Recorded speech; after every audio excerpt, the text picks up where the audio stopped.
Ghost stories? Nah, we don't have anything like that around here. We do have the story of Jacob, but that's about as close as you'll get. You really want to know? Well, I'm not supposed to tell you, but alright, just no interrupting. I don't have the patience for it. How to describe Jacob Emory? Well, I guess you could say he was the kind of guy you could never take notice of. This isn't to say he was a bad kid in any sense. Many people in this town thought he was the most reliable person for an odd job in the state. But he never really excelled in anything. He was the living proof behind the statement, Jack of all trades, ace of none. Most of this was due to his own lack of will. He dabbled in damn near everything this town could offer him. Automobiles, radio operations, store management, what have you. But he never stuck with anything. His friends and workers went after him about it a number of times, but everybody got the same unsatisfying response. It just wasn't enough. Needless to say, any friends he kept were either very patient or never spoke of the matter altogether. It was probably inevitable then that Jacob would leave to go abroad. I don't remember where he went, but I think Gertrude down the street knew before she passed on. You'll have to scout someone else if you ever get curious. In any case, no one ever tried stopping him. Everybody thought a little travel would stamp out the ambition from him, or else feed it until it was no longer an issue. Hell, we even gave him a sending off party, which I thought was pretty nice of everybody.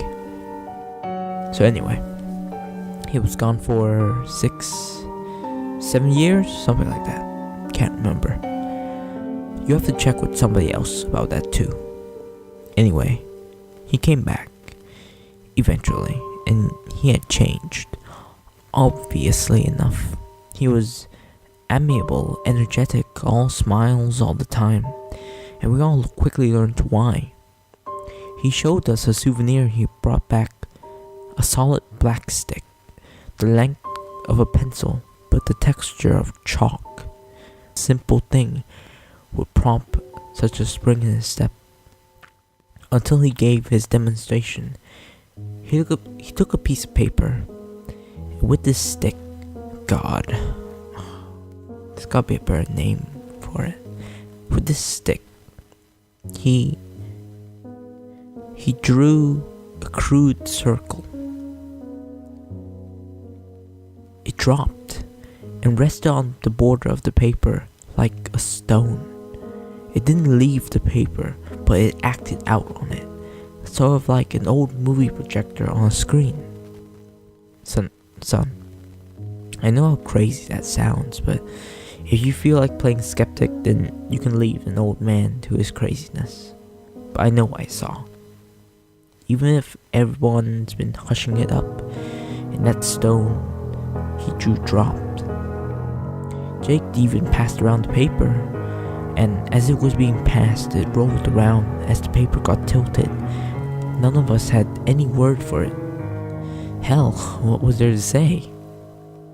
But he continued drawing demonstration after demonstration for us. Stick figures in various pageants and plays, doing everything from fighting each other to making perfect human pyramids. And we all thought it was incredible. That was all the go-ahead he needed.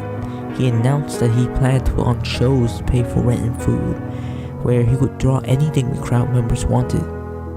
That we talked to someone about, and he eventually convinced us that it would be safe, his drawings ethical, the practice lucrative and unique, and the attention would not go anywhere outside of the town's borders. Poor Jacob. If I had not been so swept up in the moment, I might have read the signs right then and there and saved the sorry son of a bitch by snapping the terrible thing in half. But I was younger. We all were. And we saw no problem with encouraging him with what we all saw as an incredible experience to be shared with everyone else. Now, he didn't have any big radio or television connections, mind you, and the internet wouldn't come around for another decade. So, he did what all people on a short string budget do. He advertised the show with flyers. Flyers might not mean anything to you city folks, but in a small town, they gain a fair glance over from time to time. And what's more, Jacobs managed to stick out by having little figures jumped up and down and whatnot to get people's attention. His first show must have gotten nearly 60 or so people, probably a lot more than that. And his shows were fantastic. Someone would shout out a scene from a play or comedy sketch, and Jacob's hand would fly over a white wall like a bird. He'd been holding back when he made that stone, that's for damn sure. His illustrations were all spot on, and he could make an incredible human figure in minutes. Come to think of it, I don't remember any of his scenes lasting more than 10 minutes to make. They were all really well done scenes, too. Not only could you see a knight charge a castle, Jake would draw the castle's interior as well, like a wedding cake split down the middle. So you could see the knight scale the walls, fight his way through levels to a dungeon, fight through the princess, fight back out with the princess, and make a leaping jump off the castle paparazzi onto his getaway horse, all in complete silence. Not realistic, no, but that was part of the appeal. None of us went in there expecting something real. When a scene or a sketch was finished, either the character would leave off a wall or he'd cover the wall with white paint.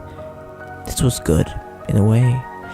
It gave these shows a time limit, so that when he'd finished with all 4 walls in the room, everyone knew the show was over until the paint dried. Jake, meanwhile, was changing in a bad way. I'll mention that upon his return, he had been extremely energetic. Well, that energy, that vitality or fervor, or whatever you want to call it, it never left him, not for an instant, far from it. It seemed to grow in him, and he enjoyed it all too much. His eyes grew wider, he slept gradually less over time. His statements and opinions were more radical and frenzied. And though he never was a pushover, he was starting to make people nervous in his company. A month or 2 passed, and Jake's audience grew like wildfire. Nearly everyone in town paid to see Jake's art in action, and he had to rent out larger and larger places for them to sit. He now didn't stop after one scene was done. He moved directly onto the next, upon the next blank space on the wall, sometimes to the intriguing effect of causing scenes to mingle, which the crowd loved. The subject matters got more wild and immoral, the monsters got more bizarre and creative, the fighters were using more impossible weaponry, all the sake for the crowd's interest. Jake got steadily more indulgent, which we figured was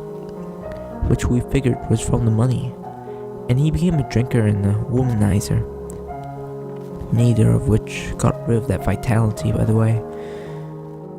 Some of those women claimed that they had woken up in the middle of the night to see him scribbling with that stick on a drawing pad, a gigantic grin on his face. And while most of them had said that they assumed he was drawing them in the nude, there's rumors that 1 or 2 of them got glances at that notepad. Those anonymous few supposedly said that those drawings absolutely weren't nude pictures, but neither of them, whoever they are, will say what he was drawing. Don't bother looking for the notepad or flyers though. They're all gone now. I'm getting off track. Point is, he was hitting the bottle, and that's important because it was that drinking that would eventually ruin everything.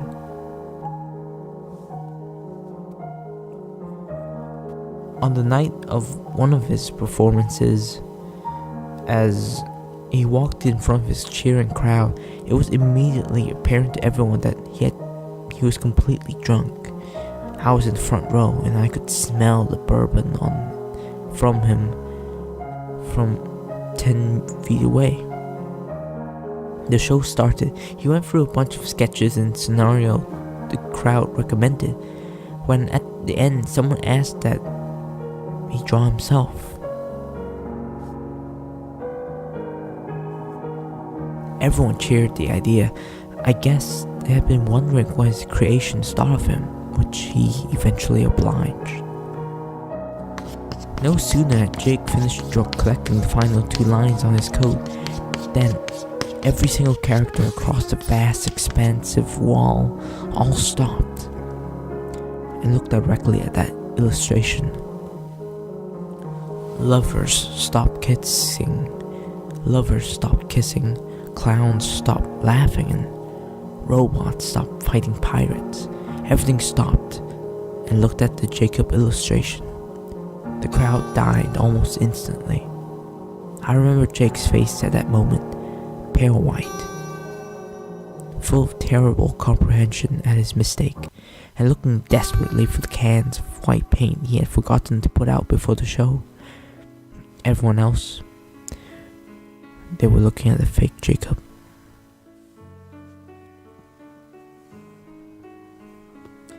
That Jacob reached into his jacket pocket, pulled out a black stick of his own, and as we all watched, drew a door.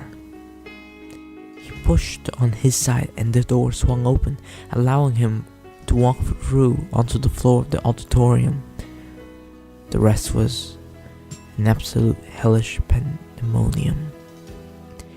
People screamed and ran for the exit as Jacob's characters, those both currently on the wall and those which had previously left before being covered up, ran out of their own exit, throwing pies, shooting lasers, blowing fire and poison, and the impossible. I was near enough to exit to escape, and gave only the one backward glance. The scene will haunt me forever. Jacob Emory was being dragged by his creatures and creations, kicking and screaming, through the door his own copy had made. The auditorium burned down, obviously enough, but I had no idea how many characters escaped, what happened to the fake Emory, or how many people died. The fire brought the fire department from the nearest cities up over 100 miles away. They in turn brought the police force, which brought the government, which hushed up everything. They took the flyers and any art Jacob had made and swore everyone to secrecy or else life detainment. The fire was blamed on a cigarette in the garbage during a basketball game, and we all eventually went on with our lives. Jacob was made to never have existed. In retrospect, I realized everything. Jacob hadn't been creating illustrations. Illustrations don't move, much less act or attack. They're just images people see, shadows made to look like real things. Jacob had been making life, actual thinking things in some alternate dimension, using a power that was never meant to fall to mortal hands. He got drunk on his power. His punishment was probably well deserved. Incidentally, the government screwed up on 2 different accounts. They did a damn good job silencing everyone, but proof remains. The ruins are still there, the auditorium's ruins. I hear they're going to start reconstruction soon, which will wipe out any remaining evidence someone can definitely see. But I went back there once, several years after the fire, just once. Amidst the rubble covered in ash, I saw something squirming. I looked closer. It was Jacob Emory's hand on the wall, exactly like it had been 3 years ago. Sweaty but calloused, I remember. But it was constantly flailing, as if the body was supposed to be attached to was still writhing in flames. That was mistake number 2. That was mistake number 1. Number 2 was those creations. Like I said, I don't know how many escaped, nor how many the government agents found and caught, but I will say only this. Those tall grass meadows on the outskirts of town, don't go into them. Ever. You were asking about those white figures you've seen at night, right?